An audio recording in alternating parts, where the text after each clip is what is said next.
Hey guys, I'm Melanie and you're watching akaMommy. And if you're brand new to my channel, then welcome. I hope that you'll enjoy your stay here and that you'll take the time to subscribe. And if you're a returning subscriber, then welcome back.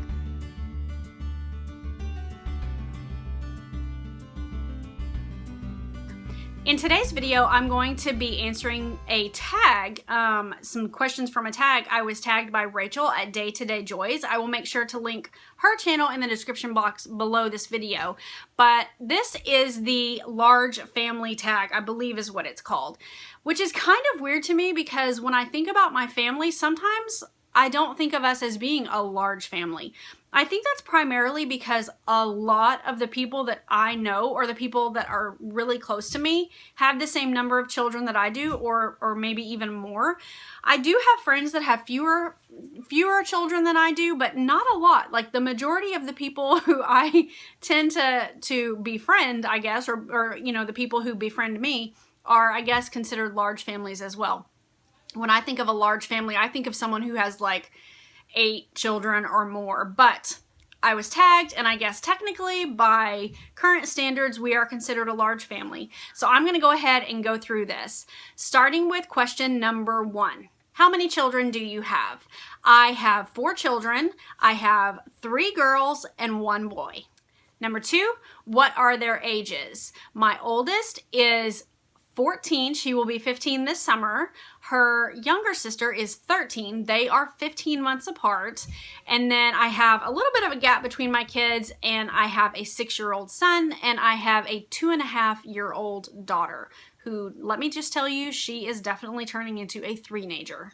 Question number 3, what is your family structure? I wasn't really sure what this question meant as far as structure. I guess kind of that just means, are you married? Are you single? Do you have children that you've adopted? You know, do you have stepchildren? That sort of thing. So I'll just tell you that I am married.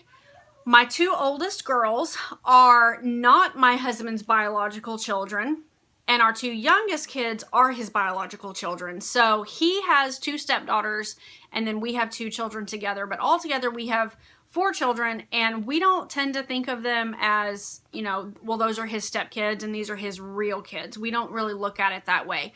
But yes, I guess that technically would be the structure of our family. Okay, question number 4, and I'm not going to be able to give you the numbers for all of the questions because there's 20 of them, but question number 4, how old were you when you had your first baby?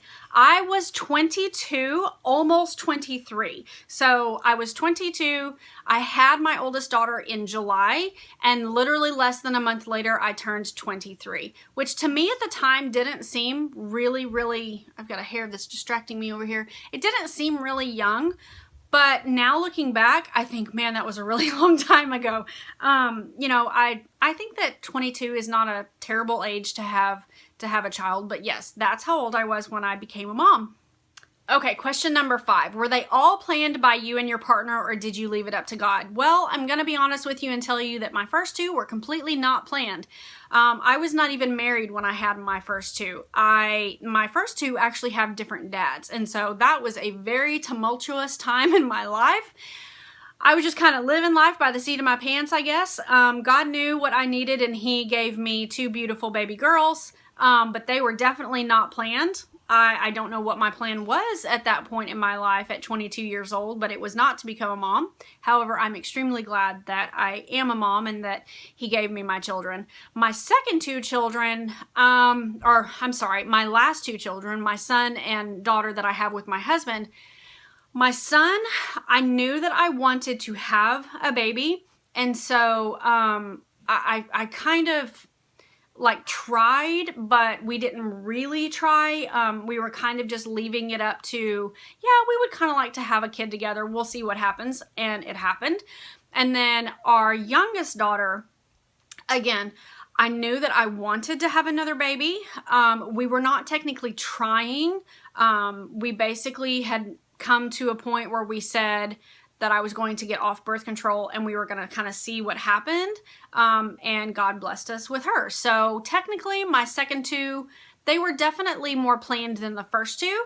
But we definitely left it up to God, and we weren't really sure if he would allow us to have any more children, but he did. So we're very, very blessed. Question number 6. What is your favorite reaction to telling someone the number of children that you have? To be honest with you, I don't really get a lot of... People don't make a whole lot of comments to me, and I can't say that I even get a whole lot of stares. In the past, I have gone a couple places in the past, and people will say things to me, or they'll give me a little look. But I don't even, I mean, if people look now, I don't even notice. I mean, I have taken my sister's kids with me sometimes, and then it looks like I have a lot of kids, because one of my sisters also has 4 kids, and my youngest sister now has 2 kids. So we're just a family that we like to have kids. I don't really think that I get very many questions. I have had people ask me after our youngest was born. They would say, "Are you gonna have any more kids? Do you think you guys are done?" And my answer was, I don't know. We'll see. Why? Why would you ask? Is this unusual for us to have 4 children? But honestly, people don't. I think it's becoming a little bit more the norm for people to have bigger families now. So I don't really have a great answer to that question. Sorry. Question number 7. How do you usually handle negative comments? Like I said, to be honest, I don't really get negative comments that I can recall.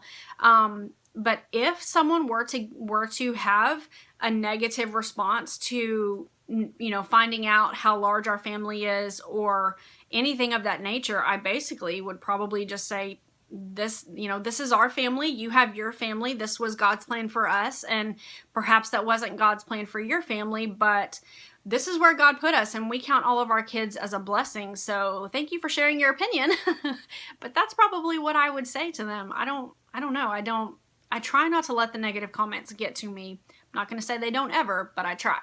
Question number 8. What does it cost to feed your large family? It's not cheap. I'll be honest with you. I am trying to reduce our grocery bill right now as much as I can, but let's be realistic. I mean, it costs money to feed people. And so we not only have our family, which is 4 kids, 2 parents, but my father-in-law also lives with us. So technically within our home, we have 7 people that we are trying to feed.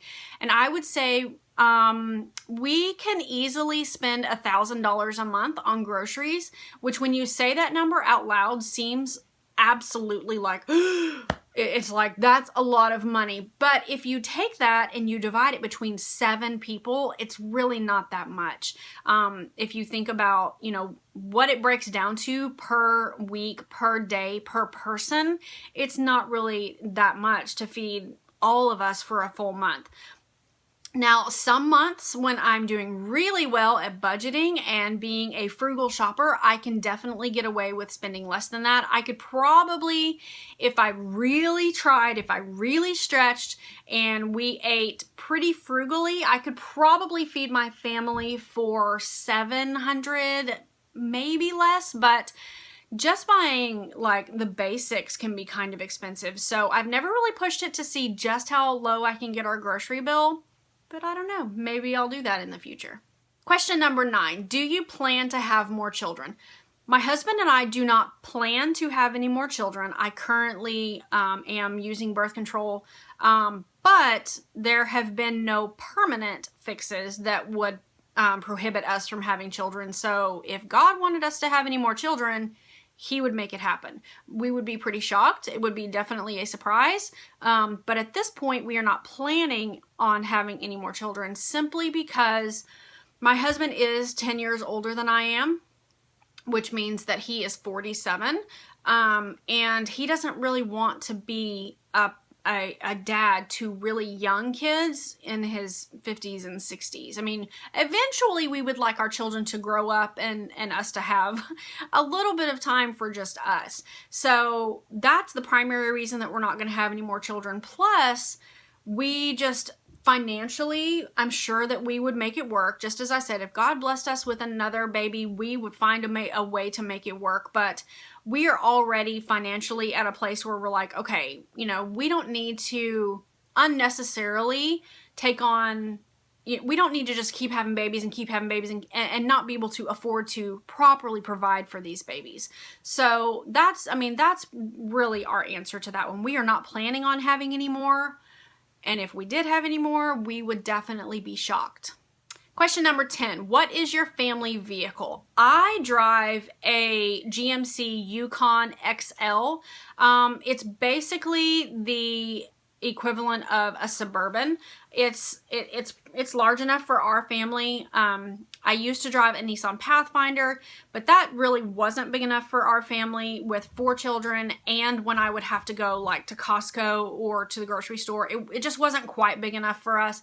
And so we ended up purchasing the Yukon so that I could drive that, and now my husband drives the Pathfinder. Question number 11, do you ever go out to eat? Yes, we do. We try not to do it super frequently because not only is it expensive, but it's not really the healthiest option for anyone. But on average, if we are going to go out to eat, whether it be breakfast, lunch, or dinner, you can guarantee that we are going to spend an average of $50. That's just an average. If you're going somewhere and you're purchasing food and drinks for everyone, it gets really expensive. I'm talking like, even if we go to McDonald's, we're spending $35 to $40. We can go out to eat somewhere like Chili's and spend $60 or $70 really easily. So it is expensive for a larger family to go out to eat, and therefore we don't do it super frequently. We do allow ourselves every now and then to do that. What we're more prone to do is actually order pizza and have like a pizza movie night at home, because that is a little bit cheaper, but we still kind of feel like we got to go out to eat. We got to have that style of food, and we really enjoy that. So we do that probably more frequently than we go out to eat to a restaurant. Question number 12, how much milk do you go through in a week? Not all of my children drink milk. My oldest daughter does not drink milk at all. The other 3 drink milk. They pretty much drink milk every day. My husband will drink milk sometimes. I don't drink milk at all. So we probably on an average week could easily go through 2 to 3 gallons of milk if I let my children drink all the milk that they wanted to. But I don't allow them to do that. They're allowed to drink milk with, breakfast and then with either lunch or dinner. But I do make them drink water at the other meal, whichever is the one that they didn't choose milk. So they're not allowed to just drink as much milk as they want to at any time of the day. Not just because it gets really expensive, but because my children also need water. And if they're drinking milk, they're not drinking water. So probably they could easily go through 2 to 3 gallons a week. I would say with me cutting it back, we probably go through 1 gallon a week, just because I try to limit, and I try to really make sure we're not wasting it either, because it costs money, right? I mean, that just makes sense. Question number 13, how many rolls of toilet paper do you go through in a day? Honestly, not very many. I can't imagine, like, I'm sure that there are some families that literally go through rolls of toilet paper a day, but a family my size, we don't. So yeah, we don't even go through a full roll in a day. I wouldn't imagine. Yeah, we have 3 bathrooms in our house, and we probably have to refill the toilet paper every 2 or 3 days in each bathroom. So I guess that answers your question. We don't go through rolls a day. My gosh, can you imagine? That would be insane. Question number 14, what is your favorite go-to meal? Anything that is easy.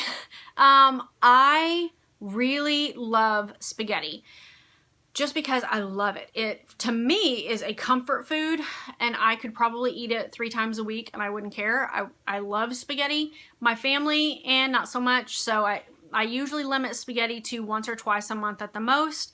Tacos is another really easy, so that's definitely a go-to.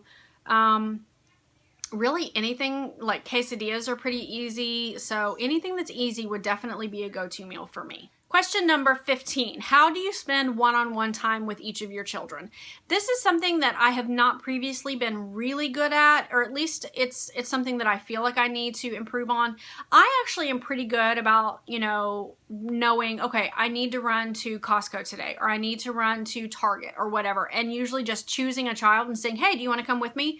And they go with mom and we run errands together. I run errands with my kids a lot.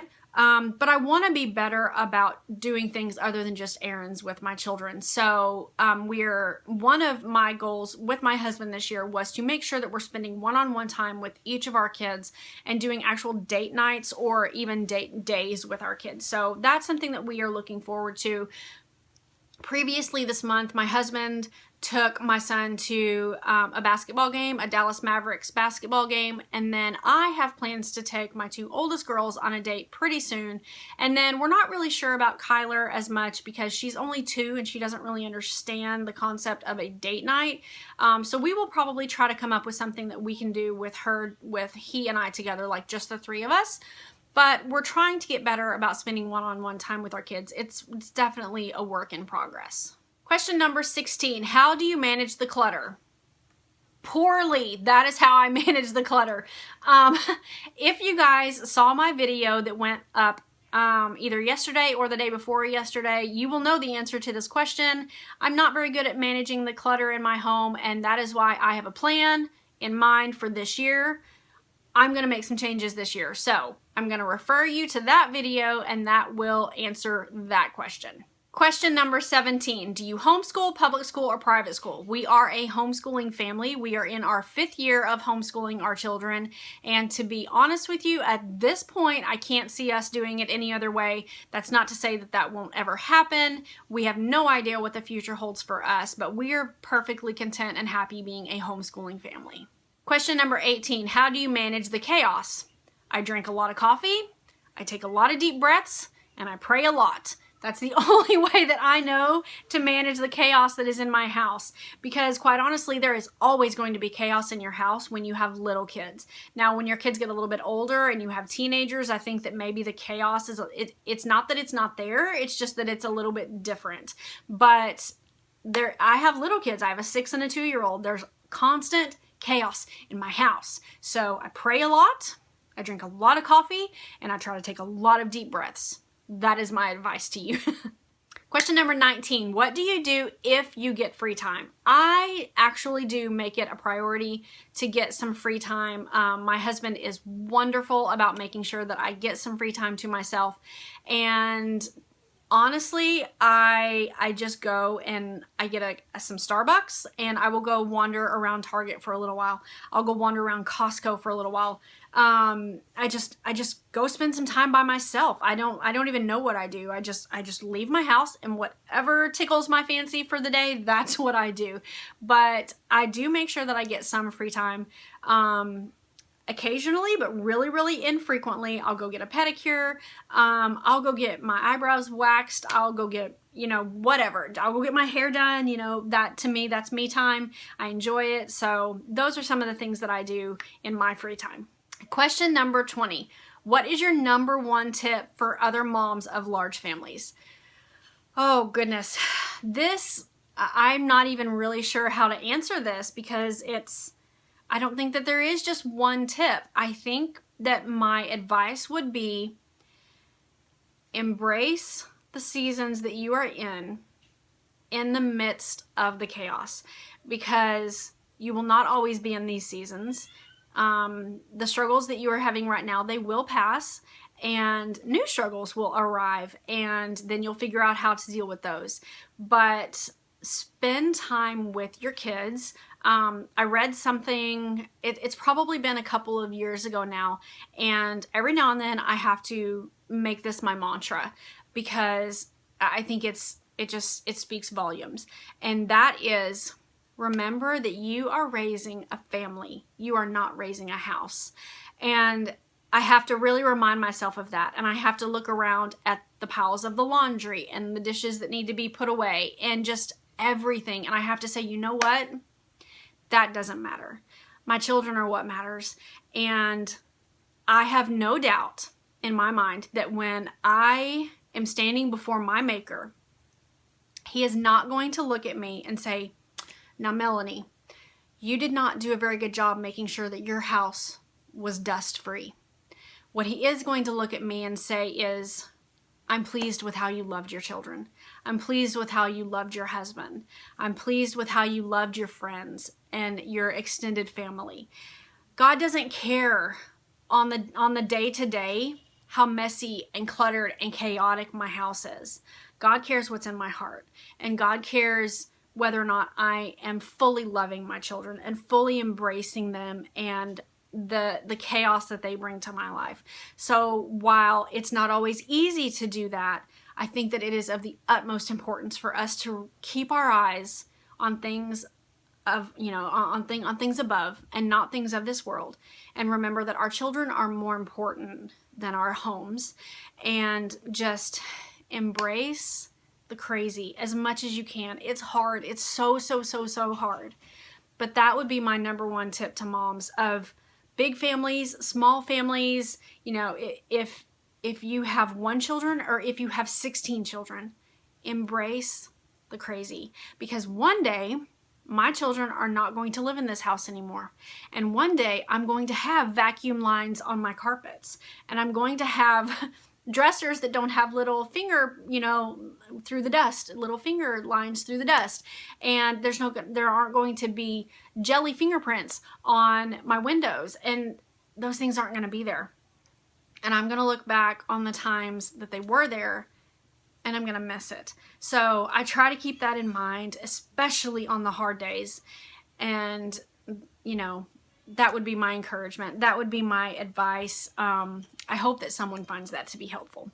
So guys, that's going to be it for this video. I hope that you've enjoyed this. I hope that you have been able to learn a little bit more about me and my family and how we do things. And more importantly, more important than any of the other things, I hope that this has encouraged some of you and just brought a smile to your face in some way. So thank you so much for watching. I will be back with another video for you guys very soon. I hope you're all doing very well and that you're very blessed. Bye guys.